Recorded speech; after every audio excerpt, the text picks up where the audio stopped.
അപ്പം എങ്ങനെ ഈ ബ്രഹ്മാനുഭൂതിയെ പ്രാപിക്കാം? അതിന് മറ്റൊരു കാര്യം കൂടി പ്രധാനമായിട്ട് ചെയ്യേണ്ടതുണ്ട്. ബ്രഹ്മവിദ്യാ പഞ്ചക എന്ന കൃതിയിൽ പരബ്രഹ്മ അനുഭൂതിയിലേക്ക്, പരബ്രഹ്മത്തിനെക്കുറിച്ചുള്ള പഠനത്തിലേക്ക് പോകാനായിട്ട് വേണ്ടുന്ന ആദ്യത്തെ യോഗ്യതയായിട്ട് ഗുരു കാട്ടിത്തരുന്നത് നിത്യ അനിത്യ വസ്തു വിവേകമാണ്. അതായത് നിത്യമായതിനെയും അനിത്യമായതിനെയും തിരിച്ചറിയാനായിട്ടുള്ള കഴിവുള്ളവന് മാത്രമേ ഈശ്വര സാക്ഷാത്കാരത്തിലേക്ക് പോകാനായിട്ട് സാധിക്കൂ.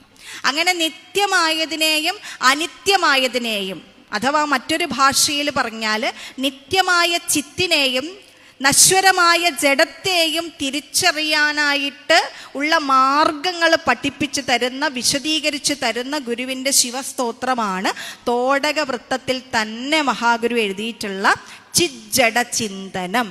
ഒരു കോടി ദിവാകരൊത്തുയരും പടി പാരൊടു നീരനലാദികളും കെടുമാറു കിളർന്നു വരുണ്ടൊരു നിൻ വടിവെന്നുമിരുന്നു വിളങ്ങിടണം. ഇവിടെയുമുണ്ട് അന്താതിപ്രാസം. ഇടനേയിരു കൺമൗനയെന്നിലതിന്നടിയന്നഭിലാഷം ഉമാപതിയെ, ഇങ്ങനെ പോകുന്നു അല്ലേ. അപ്പം ഇവിടെയും ഈ പരബ്രഹ്മത്തിൻ്റെ അനുഭൂതി ഗുരു നമുക്ക് വിവരിച്ചു തരുന്നുണ്ട്. പുതുമാം കനി പുത്തമൃതേ ഗുളമേ മധുവേ മധുരക്കനിയേ രസമേ. ആ പരബ്രഹ്മ അനുഭൂതിയിലേക്ക് എത്തിയാൽ അതിനെ നമ്മൾ അങ്ങനെയൊക്കെ വിളിച്ചു പോകും. പൊന്നേ മണിയേ മരതകമേ പൂവേ മധുവേ പൂമ്പൊടിയേ മന്നേ മയിലേ കുയിലേ വൻമലയേ നിലയേ മാനിലമേ. പൊന്നേ മണിയെ മരതകമേ എങ്ങനെ വിശേഷിപ്പിക്കണമെന്ന് മഹാഗുരുവിന് അറിയില്ല. അത്രയ്ക്കും അനുഭൂതി തീവ്രമാണ് ഗുരുവിൻ്റെ അനുഭവ ഗീതികൾ. അപ്പൊ ഇവിടെ ചിത്ത് എന്താണ്, ജഡ എന്താണെന്ന് ഗുരു ഇങ്ങനെ നമുക്ക് പഠിപ്പിച്ചു തരുന്നു. മതി തൊട്ടു മണം മുതൽ അഞ്ചുമുണർന്ന് അരുളോളവുമുള്ളതു ചിന്മയമാം. നമ്മുടെ ബുദ്ധി തൊട്ട് അങ്ങോട്ട് നമുക്കറിയാൻ സാധിക്കുന്നതെന്തും ചിന്മയമാണ്, നശിക്കാത്തതാണ്. എന്നാൽ ക്ഷിതി തൊട്ട് ഇരുളോളം അഹോ ജഡമാം. ക്ഷിതി എന്ന് പറഞ്ഞാൽ ഭൂമി. ഭൂമി എന്ന് നിലനിൽക്കുന്നതാണെന്ന് പറയാൻ പറ്റുമോ? ഇല്ല അല്ലേ. അപ്പൊ ഭൂമി തൊട്ട് നമ്മൾ കാണുന്ന അജ്ഞാന അന്ധകാരം പോലും ജഡമാണ്. അപ്പൊ ഇതിൽ രണ്ടിലുമായി അമരുന്ന അഖിലം, ഈ ചിത്തും ജഡവും കൂടി ചേരുന്നതാണ് പ്രപഞ്ചം. ഇതിൽ നിന്ന് ജഡത്തെ മാറ്റി നിർത്തി ചിത്തിനെ മാത്രം പ്രാപിക്കാനായിട്ട് ഗുരു ഈ ശിവസ്തോത്രത്തിൽ കൂടി നമുക്ക് ഉപദേശിച്ചു കൂടി തരുന്നുണ്ട്.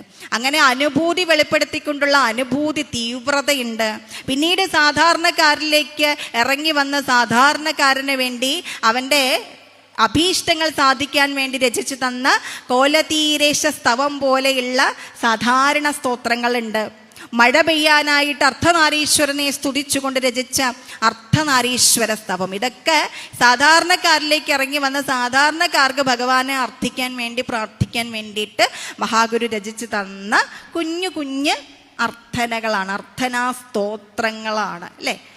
അപ്പൊ ചെറിയ സാധാരണ തലത്തിൽ നിന്നുകൊണ്ട് പ്രാഥമിക വിദ്യാഭ്യാസം പോലും ഇല്ലാത്ത ഒരുവന്റെ ചെറിയ ചെറിയ അഭീഷ്ടദായകങ്ങളായിട്ടുള്ള പ്രാർത്ഥനകൾ മുതൽ ആത്മീയതയുടെ മൗനഘനാബ്ധിയിലേക്കെത്തി പരബ്രഹ്മ സായുജ്യ പ്രാപ്തിക്കുള്ള മാർഗങ്ങൾ വരെ ഉപദേശിച്ചു തരുന്ന മഹാസ്തോത്രങ്ങളാണ് ശ്രീനാരായണ ഗുരുസ്വാമി തൃപ്പാദങ്ങളുടെ ശൈവാനുഭവ ഗീതികൾ.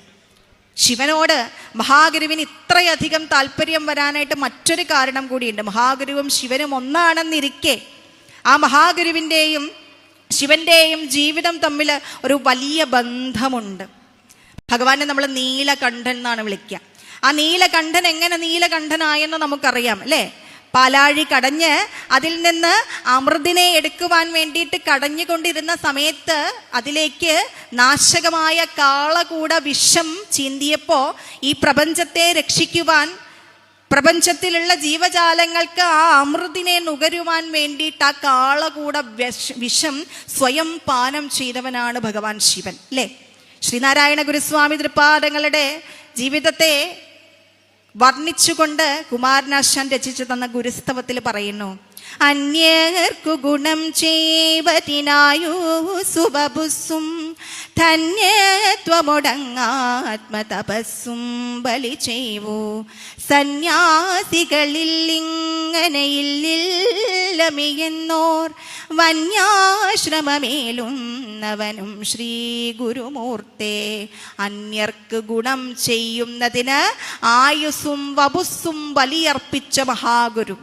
തനിക്ക് ലഭിച്ച ഈശ്വര സാക്ഷാത്കാര അനുഭൂതി തട്ടിത്തട്ടി പെരുവെളി അതിലാക്കിയിടുവാൻ പിന്നെയാട്ടെ എന്ന് പറഞ്ഞ് മാറ്റിവെച്ച് പിന്നീട് തൻ്റെ തിരുവുടല് നമുക്ക് ഗുണം ചെയ്യുന്നതിനും നമ്മെ ആദ്യ മഹസ്സിലേക്ക് അടുപ്പിക്കുന്നതിനും ആഴമേറുന്ന ഈശ്വരൻ്റെ മഹസ്സാകുന്ന ആഴിയിലേക്കാകവേ ആഴ്ന്ന് ആ സുഖാനുഭൂതിയാകുന്ന അമൃതിനെ നമുക്ക് ലഭ്യമാകുന്നതിനും വേണ്ടി തൻ്റെ ആയുസ്സിനെയും വപുസിനെയും ബലിയർപ്പിച്ച മഹാഗുരുവിന് ഈ കാളകൂട വിഷം പാനം ചെയ്ത മഹാദേവനോട് ഇത്രയ്ക്കൊരു ഇഷ്ടം തോന്നിയെങ്കിൽ അത് തികച്ചും സ്വാഭാവികം മാത്രമാണ്.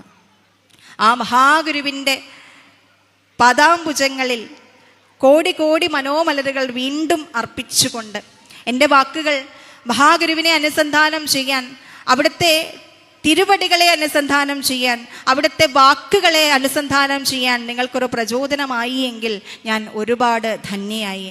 വീണ്ടും ഈ വേദിയിൽ വരാനും നിങ്ങളെ കാണാനും നിങ്ങളോട് സംസാരിക്കാനും ഒക്കെ വീണ്ടും അവസരമൊരുക്കി തന്ന ഈ തിരുവല്ല SNDP യൂണിയൻ്റെ ഭാരവാഹികളോടുള്ള അകമഴിഞ്ഞ നന്ദി അറിയിക്കുന്നു. എല്ലാവർക്കും മഹാഗുരുവിൻ്റെ കൃപാകടാക്ഷം എന്നുമെന്നും ഉണ്ടാകട്ടെ എന്ന് പ്രാർത്ഥിച്ചുകൊണ്ട് ഉപസംഹരിക്കട്ടെ. നന്ദി, നമസ്കാരം. ശ്രീനാരായണ ധർമ്മം ജയിക്കട്ടെ.